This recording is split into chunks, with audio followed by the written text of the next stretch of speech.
मंदिर के साथ क्या हुआ जब आप मंदिर? देखिए, मंदिर जाना और हम सब जाते हैं मंदिर पे, वो बुलाते हैं कि आइए हमारे मंदिर में दर्शन करो।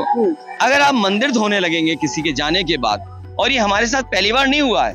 मुझे याद है जब मुख्यमंत्री आवास से मैं हटा, जब दूसरे मुख्यमंत्री वहां पर गए तो उन्होंने मुख्यमंत्री आवास को गंगा जल से धुलवाया, और इस बार जब मैं मंदिर गया तो इन्होंने मंदिर परिसर को गंगा जल से धुलवाया। जब हमारे जैसे को धुलवा सकते हैं गंगा जल से मंदिर, तो सोचिए जो आम गरीब जनता है, जो बहुजन समाज के लोग हैं, उनको संविधान खत्म हो जाएगा तो उनके साथ क्या गुजरे आ रही है। आपने कहा कि जैसे मंदिर धुलाया उस तरह बीजेपी की भी बीजेपी की धुलाई होगी। वोटों से एक एक वोट डाल के जनता धुलाई करने जा रही है। संविधान की बात सुनना चाहती है, संविधान को बचाने के लिए वोट डालना चाहती है।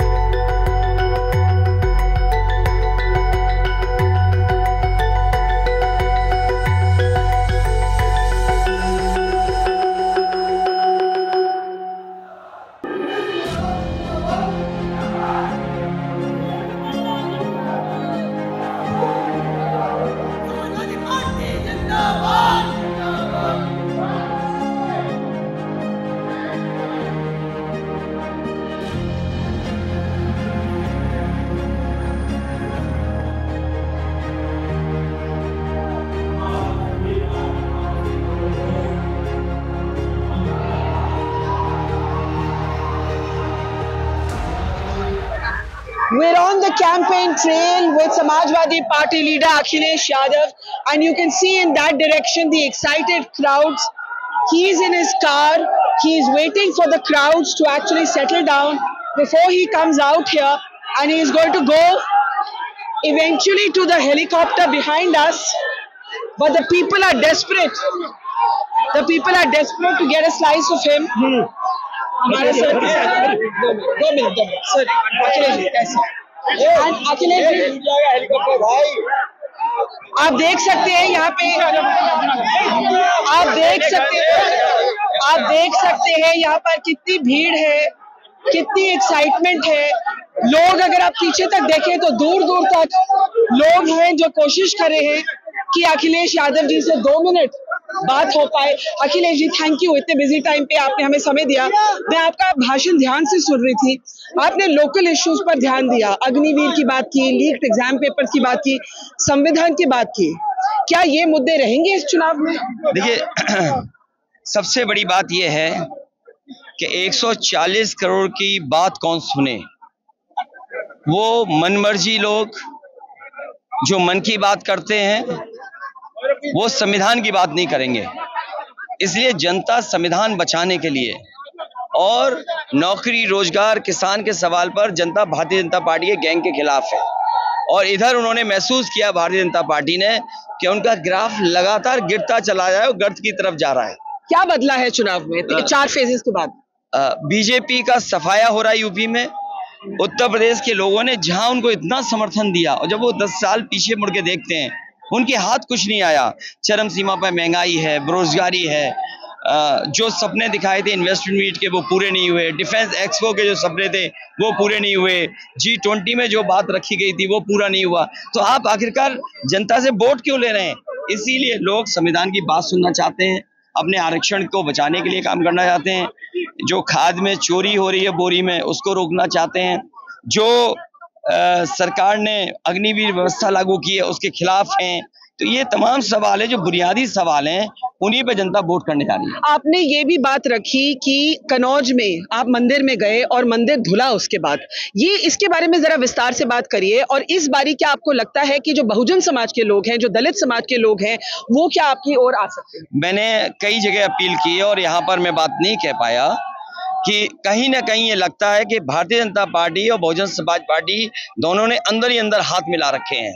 आपकी तो बुआ जी होती थी। बहुजन समाज के लोग संविधान को बचाने के लिए, जो भारतीय जनता पार्टी संविधान खत्म करना चाहती है, लोगों को वैक्सीन लगवा के उनकी जान खतरे में डाल दी, संविधान खतरे में डाल दिया, उनके खिलाफ जनता और खासकर बहुजन समाज के लोग लोकतंत्र बचाने के लिए, बाबा साहब भीमराव अम्बेडकर के संविधान बचाने के लिए वोट करने जा रहे हैं। मंदिर के साथ क्या हुआ जब आप देखिए, मंदिर जाना, और हम सब जाते हैं मंदिर पे, वो बुलाते हैं कि आइए हमारे मंदिर में दर्शन करो। अगर आप मंदिर धोने लगेंगे किसी के जाने के बाद, और ये हमारे साथ पहली बार नहीं हुआ है। मुझे याद है जब मुख्यमंत्री आवास से मैं हटा, जब दूसरे मुख्यमंत्री वहां पर गए तो उन्होंने मुख्यमंत्री आवास को गंगा जल से धुलवाया, और इस बार जब मैं मंदिर गया तो इन्होंने मंदिर परिसर को गंगा जल से धुलवाया। जब हमारे जैसे को धुलवा सकते हैं गंगा जल से मंदिर, तो सोचिए जो आम गरीब जनता है, जो बहुजन समाज के लोग हैं, उनको संविधान खत्म हो जाएगा तो उनके साथ क्या गुजरेगा। आपने टिकट डिस्ट्रीब्यूशन में इस बारी बहुत इंटरेस्टिंग सोशल इंजीनियरिंग की है। मुस्लिम यादव बेस की एक पार्टी ने अपने आप को एक्सपैंड करने की कोशिश की। 26 टिकट्स दी गई हैं नॉन यादव ओबीसीज को, ओनली 4 टू मुस्लिम्स। क्या सोच है? देखिए, ये सामाजिक न्याय की अगर बात हो और लोगों को हक अधिकार की बात हो, पीढ़े की बात हो, पिछड़े दलित आदिवासी, पिछड़े दलित अल्पसंख्यक, पिछड़े दलित आदि आबादी, पिछड़े दलित पीड़ित दलित या पीड़ित अगड़े, तो अगर उनकी हम बात कर रहे हैं तो उनको कहीं ना कहीं स्थान देना पड़ेगा। समाजवादी पार्टी की कोशिश रही कि उन सबको शामिल किया जाए, उनको हक दिया जाए। योगी जी ने आपको परिवारवाद को लेकर निशाना बनाया, इस पे आप क्या कहेंगे? देखिए, परिवारवाद कोई सवाल नहीं है। उनके परिवार के लिए मैं नहीं कुछ कहता हूँ। उन्हें परिवार बढ़ाना हो, उनको अपने परिवार के लोगों को टिकट देना हो, उन्होंने भी परिवार के लोगों को टिकट दिया, मैं कुछ नहीं कह रहा हूँ। ये जनता तय करेगी वो किसके साथ है, और अगर उन्हें परिवार इतने ही खराब लग रहे हैं तो किसी परिवार वाले को वो टिकट ना दें और किसी भी परिवार वाले से वो वोट ना मांगे। एक तरफ मोदी जी और योगी जी, आखिरी सवाल, मोदी जी और योगी जी, दूसरी तरफ अखिलेश यादव और राहुल गांधी। इन दो अलायंसेस में यहाँ पर बीजेपी एक डोमिनेंट फोर्स है। पिछली बारी एनडीए के 64 सीट से, आप इस बारी क्या अलग करेंगे और क्या अलग किया है? देखिए, बीजेपी का उत्तर प्रदेश में स्वागत अच्छा हुआ था। इस बार उत्तर प्रदेश की जनता धूमधाम से इनकी विदाई करने जा रही है। आपने कहा कि जैसे मंदिर धुलाया उस तरह बीजेपी की धुलाई होगी। वोटों से एक एक वोट डाल के जनता धुलाई करने जा रही है। संविधान की बात सुनना चाहती है, संविधान को बचाने के लिए वोट डालना चाहिए। संविधान इतना बड़ा मकसद क्यों है? क्योंकि संविधान वो आरक्षण खत्म कर दिया, लेटरल एंट्री से आईएएस की पोजीशन खत्म कर दी, आपने संस्थाएं बेचना शुरू कर दिया। संस्थाओं को आरक्षण कहाँ खत्म किया? जितना भी प्राइवेटाइज हुआ, अगर आपने एयरपोर्ट बेच दिए, अगर आपने एलआईसी को डिसइन्वेस्ट कर दिया, अगर आपने बैंक्स को खत्म कर दिया, तो सरकारी नौकरी कहाँ है? क्लास 3 आपने आउटसोर्स कर दिया, क्लास 4 आउटसोर्स कर दिया, तो आरक्षण कहाँ है? तो ये तमाम बड़े सवाल हैं जिसका जवाब भारतीय जनता पार्टी के पास। आपको जीतने की उम्मीद है? पूरी उम्मीद है जीतने की। Good luck to you. Thank you so much. Thank you so much. And ये हैं अखिलेश यादव। आप देख रही है, अभी ये बाकी मीडिया से मिलने जा रहे हैं। मैं आगे जो समर्थक हैं उनसे बात करते हुए थोड़ा उनसे भी बात करते हैं। लोगों की तरफ चल रहे हैं, आप देख रहे हैं कि वो नारे भी उठा रहे हैं। और कौन सबसे बड़ा मुद्दा चुनाव में क्या है? बेरोजगारी। हाँ, बेरोजगारी चरम पर है। हम लोग नौजवान युवा है। एक मिनट, आपके पास नौकरी है? नहीं है, बिल्कुल हमारे पास नौकरियां हैं। समाजवादी पार्टी सरकार, इंडिया गठबंधन की सरकार बनेगी, नौकरियों की भरमार नहर बहेगी, नदियां बहेंगी नौकरी लगने की। इस बारी अखिलेश जी ने ज्यादा अग्निवीर की भी बात की है, उसको अग्निवीर को हटाया जाएगा, क्योंकि हम लोगों को भविष्य चौपट है। अब अग्निवीर आ गई तो शादी ब्याह ही नहीं हो रहा है हम लोगों के। 4 साल में कौन करेगा शादी ब्याह? आदमी सारे व्यवस्थाएं देखता है। और लाइनें तो बहुत लगी है अग्निवीर के लिए, फिर भी अरे क्या इतना बेरोजगार है आदमी, बहुत बेरोजगार है। आए दिन घरों में मारपीट हो रही है, मोहल्लों में मारपीट। 75 साल के मोदी जी, 75-80 साल के मोदी जी एक बार मौका फिर मांग रहे हैं, और हम लोग 18-25 साल के 4 साल की नौकरी दे रहे हैं। इधर आइए, थोड़ा आगे आइए। देखिए, अपना नाम बताइए। और मेरा नाम राहुल यादव है, मैं करमचंदपुर ग्राम पंचायत से आया हूँ। मेरे कैमरा की तरफ देख के बताइए जो आप बोल रहे थे। जी, हमारे प्रधानमंत्री जी हमारे 80 साल 75 साल उम्र है जिनकी, वो एक बार मौका फिर मांग रहे हैं। और हमारे 18 साल 25 साल के भाई लोग बेरोजगार घूम रहे हैं। देख लो भाइयों।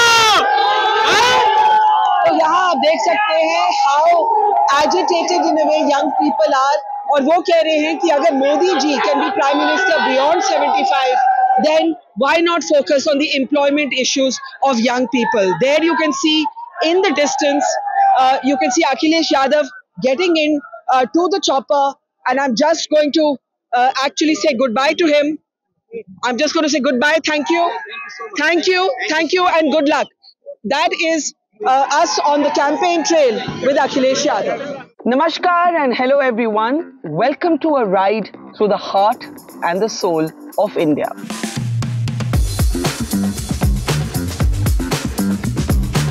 क्योंकि जब इलेक्शन सीजन आता है तो कौन जीता, कौन हारा, कौन आगे, कौन पीछे, ये बातचीत तो होती ही रहती है. But it's also a time for travel and meeting people and getting to know your own country better. So, welcome to the Dhabas of Democracy, where every bite tells a story, where every conversation will spice up your day. Experience the masala, the flavor, the swad of this election with us as we take a unique road trip from the south to the north of India, traveling thousands of kilometers to bring you the flavor of this election.